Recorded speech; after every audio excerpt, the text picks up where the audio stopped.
Railway స్టేషన్లో రైలు ఎక్కాలని అందరూ వచ్చారు. మనం అందరం కూడా రైలు ఎక్కాలనే వెళ్ళాం. ఆ రైలు ఇంకో 10 గంటలు లేటు. మన రైలు 100 సంవత్సరాలు లేటు, 100 years లేటు కదా. మరి ఇప్పుడు మనం ఏం చేయాలి? స్టేషన్కి వచ్చాం. మోక్షం పొందాలి అన్న కోరికలో జన్మకు వచ్చాను నేను. మోక్షం పొందాలనే కదా జన్మకు వచ్చాం. మళ్ళీ ఈ గర్భనరకం అనుభవించను అని దేవుడి దగ్గర ప్రమాణం చేసి మరీ వచ్చాం. భగవంతుడు ఈ ఒక్కసారి నన్ను బయటికి పంపించు, ఇంకోసారి మళ్ళీ గర్భనరకంలో పడను, నాకు అసలు ఏ తల్లి వద్దు, ఏ తల్లి కడుపులో నేను పడద్దు, నేను నిన్ను తెలుసుకుని ఈ వ్యాపారం అంతా ముగించుకుని అంత లాభం లేకుండా తెచ్చుకుని ఖర్చు చేసుకుని నీ దగ్గరికి వస్తాను, మళ్ళీ ఆగాను కూడా తెచ్చుకోను, మళ్ళీ అప్పు చేస్తే మళ్ళీ అప్పు తీర్చడానికి కూడా రావాలి, అందుకని నేనేం లేకుండా నీ దగ్గరికి వస్తాను. వాడికి దండం పెట్టుకుని వాడిని అడుక్కొని మనం ఇక్కడికి వచ్చాం. ఇక్కడికి వచ్చిన తర్వాత ఈ రైలు కాస్త 100 years లేట్ అయిపోయింది. ఈ లేట్ అయిన ఈ స్టేషన్లో పడుకున్నామ్మా. ఎందుకంటే మరి స్టేషన్లో ఎంతసేపు కూర్చుంటాం, కాసేపు పడుకోవాలి కదా. రైలు వచ్చింది. ఆ పోర్టర్ అంతకుముందు అది పోతూ అడిగాటమ్మని, ఏమిటారా మీరు ఏ ఊరు పోవాలి, ఎందుకు వచ్చారు, ఇంతమంది గుంపు వచ్చారు ఏమిటి అంటే, లేదు మేము ఢిల్లీకి వెళ్ళాలి, ఆ ఢిల్లీ వెళ్ళే ట్రైన్ ఎప్పుడు వస్తుందో అంటే, అదే 10 గంటలు లేట్ అయింది అని చెప్తాట. సరే 10 గంటలు ఊరికే కూర్చొని ఏం చేస్తామని మనం కాశీలో పడుకుని నిద్రపోయినట్టు నిద్రపోయినాం. అందరూ పడుకొని నిద్రపోయినారు. రైలు వచ్చింది. ఇప్పుడు ఆ పోర్టర్ ఏం చేయాలి చెప్పండి? వాడు ఏమన్నా మనం డబ్బులు ఇస్తామని లేపుతాడా? వీళ్ళు లేచి నాకు డబ్బులు ఇచ్చి రైలు ఎక్కుతారులే, ఏం లేదు నాయన, మీ రైలు వచ్చింది, మీరు లేవండి. వాడు అన్నది అంతే,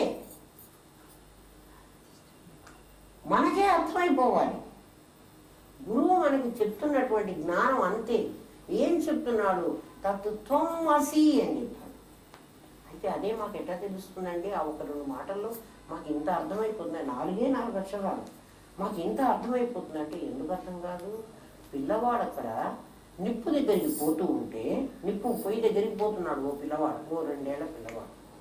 వాళ్ళ అమ్మ ఎక్కడో ఇక్కడ బయట అంటుతో ఉంటుందో ఏదో కూర్చుంది.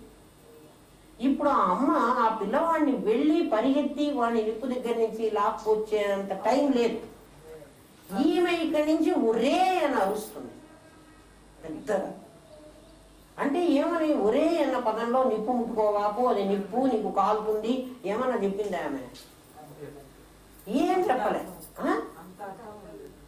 వాడికి అర్థమైంది. వాడు నిప్పు దగ్గరికి పోకుండా అమ్మ దగ్గరికి పరిగెత్తుకుని వచ్చాడు. వాడి ఆమె ఏం మాటలు చెప్పలేదు. వేదం నీకు అలా చెప్పింది తత్వమసి అని. మరి వేదం ఎందుకు వాళ్ళ అమ్మ ఒరే అన్న పదంలోనే అన్ని మాటలు ఎట్లా ఇమిడిచిందో, త్వం అనేటువంటిది అసలు లేదు, ఉండేది తత్తే, ఓం తత్సత్తే చెప్తోంది. మరి త్వం ఎక్కడి నుంచి తెచ్చిపెట్టింది? వేదము త్వం అని ఎందుకు చెప్పింది? నీకు తత్తు తెలియదు కాబట్టి, నీకు త్వమ్మే తెలుసు కాబట్టి, ఎవడైతే త్వం అని అనుకుంటున్నాడో వాడు తత్తేరా. అది తెలుసుకోవడానికి ఇప్పుడు ఆ పిల్లవాడు వస్తాడు. అమ్మ నన్ను ఒరే అని ఎందుకు అన్నావు, ఏం ఆపావు, ఏమైంది? ఇప్పుడు ఆ అమ్మ కూర్చోబెట్టి, వాడు వచ్చాడు కదా, ఇప్పుడు కూర్చోబెట్టి, నాయన అది నిప్పు, నువ్వు పిల్లవాడివైనా ముట్టుకుంటే అది కాలుతుంది, పిల్లవాడు కదా వాడికి తెలియక నన్ను ముట్టుకున్నాడు, నేను కాలకూడదు అనేటువంటి ఇది ధర్మం దానికి లేదు. ఎందుకంటే అది ఎవడొచ్చినా కాల్చడమే దాని పని. అది పిల్లవాడు ముట్టుకున్నా, పిల్లవాడు కానివాడు ముట్టుకున్నా, పెద్దవాడు ముట్టుకున్నా, గుడ్డివాడు ముట్టుకున్నా, కళ్ళున్నవాడు ముట్టుకున్నా అది కాల్చడమే దాని పని. ఈ ప్రపంచంలో నువ్వు కనుక ఎంటర్ అయినావంటే దీనికి పని ఏమిటంటే ఈశ్వరత్రయాలు పెట్టి నిన్ను బంధించుకోవడమే దాని పని. అది నువ్వు అందులో పడ్డావో తప్పని చెప్పింది కాబట్టి నువ్వు వెళుతున్న డైరెక్షన్ తప్పు. గురువు నీకు ఏం చెప్తాడు? ఇంతే చెబుతాడు. ఇంత చెప్పి నీ దగ్గర డబ్బు తీసుకోకూడదు వాడు. ఎందుకని? డబ్బు తీసుకుని చెప్పాలి అంటే ఎందుకంటే నువ్వు ఇంకో రకంగా సంపాదించడానికి ఈ ప్రపంచంలోకి వచ్చావు, వాడు ఇంకో రకంగా సంపాదించుకోవడానికి ఈ ప్రపంచంలోకి వచ్చాడు. అందుకని నీ దగ్గర వాడు బిజినెస్ చేస్తున్నాడు. ఆ బిజినెస్ చేసేవాడు నీకు చెప్పకూడదు. ఎందుకంటే ఆ చోట్లో నిప్పు ముట్టుకోవడానికి ఆ పిల్లవాడు వెళ్ళినప్పుడు ఆ రోడ్లోనే ఇంకా చాలా మంది తిరుగుతుంటారు. వాళ్ళెవ్వరూ నీకు అని పుట్టుకుంటే కాలుతుందని చెప్పాలి. ఎవడు చెప్తాడు? ఈ అమ్మ ఒక్కతే చెబుతుంది. ఈ అమ్మ లాంటిది నీకు వేదం, శాస్త్రం, ఉపనిషద్వాణి. అందుకని ఉపనిషద్వాణి అన్నారు. ఆమెకి ఇదే పని. వేద మాత అన్నారు. మాత అని ఎందుకు అన్నారు ఆమెని? ఆమె నీకు కేవలం వాత్సల్యంతో చెప్తోంది, ప్రేమతో చెబుతోంది. తల్లి బిడ్డ నుంచి వీడు కారకుండా ఉంటే నాకు రేపు సంపాదించి ఇంజనీరే వీడు నాకు అన్ని పోషిస్తాడు అని అనుకుందా? ఆ క్షణంలో వాడిని ఒరే అని కోపడుతున్న క్షణంలో వీడు భవిష్యత్తులో నాకు ఉపయోగపడతాడు అని చెప్తోందా? ఏమీ లేదు. వేదమాత నీకు అలా చెప్తోంది. ఏమని చెప్పింది? తత్త్వమసి అని చెప్పింది. తత్త్వమసి. ఒరే నాయన, నువ్వేదైతే అనుకుంటున్నావో అది ఈ జగత్తు, నీ దగ్గరున్న జగత్తు, నీకు కనపడుతున్న జగత్తు. అదేమిటండి నాకు కనపడుతున్న జగత్తంతా రాళ్ళు, ఇటుకలు, సున్నము, లేకపోతే మరి కొండలు, పర్వతాలు, ఇదే పరమాత్మ కాదు. నీ జ్ఞానం ఇక్కడ కలిగిస్తోంది. ఎలాంటి జ్ఞానం కలిగిస్తోంది? ఇవన్నీ ఉండకముందు, అంటే ఈ పర్వతాలు, కొండలు, ఈ ప్రపంచాలు ఉండకముందు ఏముంది? నాకు ఒక హిమఖండం తెలుసండి అంటే నేను చదువుకున్నాను. ఆ హిమఖండం బ్రహ్మమా? కాదు. ఆ హిమఖండం కూడా ఒక బ్రహ్మములో అది వచ్చి చేరింది.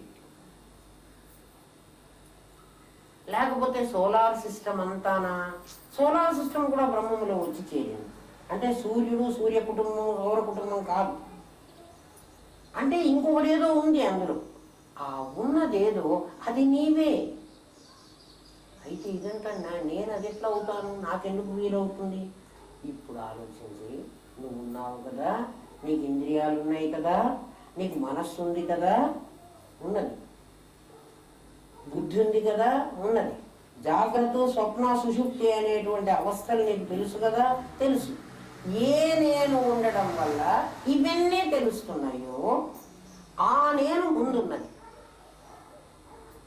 ఇప్పుడు చూడు, నా మనసు ఎక్కడికో వెళ్ళింది అంటున్నావు, నా మనసు వచ్చింది అంటున్నావు. అంటే మనస్సు యొక్క రాకడ, పోకడ, దాని ఫంక్షనింగ్ నీకు అర్థమైంది. ఎవరు నీవు అన్నది నీకు అర్థం కాలేదు. నువ్వెవరో నీకు తెలియటల్లా. శాస్త్రం నీకు చెప్తోంది, నువ్వు ఒక టార్చ్ లైట్వి. టార్చ్ లైట్లో సెల్స్ పెట్టాము, బ్యాటరీ ఉంది. టార్చ్ లైట్ నేను వెలిగించాను. టార్చ్ లైట్ ఇప్పుడు ఏం చేస్తోంది? బహిర్ముఖమై ఆ బయటి వస్తువులనంతా నాకు చూపిస్తోంది. ఏది ఉండడం వల్ల నేను బయటి వస్తువులను చూడగలుగుతున్నానో అది కనపడమను టార్చ్ లైట్ వేసి చూపించదు. మరి నాకు ఎట్లా తెలియాలి? టార్చ్ లైట్కు తెలియదు. ఇప్పుడు ఎట్లా తెలియాలి? జ్ఞానం కలగాలి. ఏం జ్ఞానం కలగాలి? టార్చ్ లైట్లో 2 సెల్స్ ఉన్నాయి. ఆ సెల్స్ లో ఎలక్ట్రిసిటీ ఉంది. ఆ ఎలక్ట్రిసిటీ, ఆ పవర్ ఉంది. ఆ పవర్ ఈ కాపర్ వైర్ ద్వారా బయటకు వచ్చి ఈ బల్బును వెలిగిస్తోంది. అందువల్ల ఈ బల్బు వెలుగుతున్నది. ఈ వెలిగిన బల్బు ఈ బయట ప్రపంచాన్ని నీకు చూపిస్తోంది. ఒక్క సెల్ తీసేసి, టార్చ్ లైట్లో 2 సెల్స్ పెట్టారు, ఒక్క సెల్ తీసేసి ఇప్పుడు ఆ బల్బును వెలగమను. నీ మనస్సు నీకు కనపడుతుంది. అంటే నీకు మనస్సు ఉంది, నువ్వు మనస్సును చూస్తున్నాను, మనస్సు ద్వారా ప్రపంచాన్ని చూస్తున్నాను అంటున్నావు కదా. నీకు ప్రపంచం కనపడుతుంది అంటే కంటి ద్వారానే చూస్తున్నావు. కంటి ద్వారా అచ్చగా చూస్తే నువ్వు చూడలేవు కదా, మనస్సు కూడా చేరాలి కదా. కాబట్టి మనస్సు, కన్ను, ఇంద్రియాలు ఇవన్నిటి ద్వారా నేను ఈ ప్రపంచాన్ని చూస్తున్నాను. చాలా తేలికంటాడు. ప్రబోధ సమయంలోనే నీకు జ్ఞానం కలగాలంటాడు. నువ్వు చెప్తున్నప్పుడే నీకు జ్ఞానం కలగాలంటాడు. నువ్వు బోధిస్తున్నప్పుడే నీకు జ్ఞానం కలగాలి. ప్రబోధ సమయంలో అన్నాడు, ఎప్పుడో కాదు. నేను మెడిటేషన్ చేసుకున్నానండి, ఇంటికెళ్ళి ధ్యానం చేసుకున్నానండి, అప్పుడు నాకు తెలిసింది. అప్పుడు నీకు తెలిసింది ఊహాజనితమైంది కావచ్చు, చెప్పేవాళ్ళు లేడు. అందుకని ఇక్కడే ఈ చెప్తున్నప్పుడే.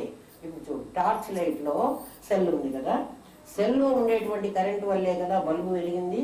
బల్బు వెలగడం వల్ల కదా నీకు బయట ప్రపంచం అంతా కనపడింది కదా. ఇప్పుడు నువ్వు ఆలోచించుకో, నీ శరీరం రాకముందు నువ్వు అనేవాడి ఒకడు ఉన్నావు. ఈ శరీరము, ఈ ఇంద్రియాలు, నేను ఎట్లా ఉన్నానండి? మా అమ్మ కడుపులో ఉన్న నన్ను మా మెడికల్ కాలేజ్ ఎగ్జిబిషన్కి వెళ్ళమనేవాళ్ళు గురువుగారు మమ్మల్ని. నాయన 3rd month బేబీని అక్కడ చూసి ఒక డబ్బాలో ఒక సీసాలో పెట్టి ఉంటారు. 3 నెలలకి 2 నెలలకి పిండము అట్లా అటువంటివన్నీ కూడా పెట్టి ఉంటారు. వరుస మమ్మల్ని చూడమనేవాళ్ళు. మా గురువుగారు ఇట్లా కూర్చోబెట్టి పాఠాలు చెప్పేవాళ్ళు కాదు, మమ్మల్ని ప్రాక్టికలే వెళ్ళి చూసి రండి అనేవాళ్ళు. మేము వెళ్ళేవాళ్ళం. ఇప్పుడు నువ్వు కాళ్ళు చేతుకున్నాను 6వ నెల 5వ నెల వచ్చేటప్పటికి ఇంతంత కాళ్ళు వస్తాయి. బుద్ధి కాళ్ళు, చిన్న చిన్న చేతులు, బొమ్మలకు ఉన్నట్టుగా వస్తాయి. మనం చిన్న బొమ్మను అట్లా ముడిచిపెట్టుకొని ఉంటాడు ఇంత బిడ్డ. చూసినా అంటాడు. అంటే ఈ శరీరం అంతా నాకు తర్వాత తయారైందంటే మా తల్లి కడుపులో నేను 8 నెలలో 7 నెలలో ఉన్నప్పుడు నాకు తయారైంది. అంటే ఆ 7 నెలలకు ముందర ఈ శరీరం లేదు కాబట్టి ఆ ముందు కూడా నేనున్నాను కదా. ఇప్పుడు నీకు కనబడుతున్నటువంటి శరీర భాగాలన్నీ బాగా విశాలంగా విచ్చుకుని ఉన్నాయి కాబట్టి నీకు ఇప్పుడు తెలుస్తున్నాయి. నీ కళ్ళు తెలిసినాయి, నీ మనసు తెలిసింది, నీ బుద్ధి తెలిసింది, నీ ఇంద్రియాలు తెలిసినాయి. ఇవన్నీ నిద్రపోతుంటే నేను నిద్రపోతున్నాను అని తెలిసింది, ఇవి మెళుకు వస్తే నేను జాగ్రత్తలో ఉన్నానని తెలిసింది. నీకు ఇవన్నీ తెలుస్తున్నాయి కదా. నువ్వనేవాడు లేకపోతే తెలియదు కదా. వేటి ద్వారా నువ్వు ఈ ప్రపంచాన్ని చూస్తున్నావు, వాటి ద్వారా నిన్ను నువ్వు చూడటానికి వీల్లేదు. ఎందుకని? అగోచరం అని పిలిచారు. అగోచరం ఎందుకన్నాడు అంటే వాటికి వీటిని చూసే శక్తి లేదు. టార్చ్ లైట్ లో ఉన్న బల్బు అన్ని వస్తువుల్ని చూపించగలదు కానీ సెల్లను చూపించలేదు. టార్చ్ దేని మీద కన్నవి టైం దాని మీద గడియారం మీదకి ఆ ముళ్ళు కూడా చూపిస్తుంది, చిన్న ముళ్ళు కూడా చూపిస్తుంది. దాన్ని ఆ టార్చ్ని ఆ బల్బుని నువ్వు టార్చ్కి ఫోకస్ చేయలేవు, అది వెలగదు. కాబట్టి ఈ ఇంద్రియాల ద్వారా ఈ మనస్సు ద్వారా ఏ మనస్సు ద్వారా అయితే ఈ ప్రపంచాన్ని నేను చూస్తున్నాను అనుకుంటున్నావు, చూస్తున్నావు కదా. నువ్వు ప్రపంచాన్ని ఇంకో రకంగా చూస్తున్నావు, అది వేరే సంగతి. ల్యాప్టాప్ను ఇంకో రకంగా ఉపయోగించుకుంటున్నావు, అది వేరే సంగతి. ఏ మనస్సు ద్వారా ఏ ఇంద్రియాల ద్వారా నువ్వు నేననేవాడిని ఒకనున్నాను, ఎట్లున్నాను అని మీకు తెలియదు. వీటి ద్వారా చూస్తోంది. ఏం చూస్తోంది అంటే ఇవి జగత్తును మాత్రమే చూపిస్తున్నాయి, నన్ను చూపించే శక్తి వీటికి లేదు.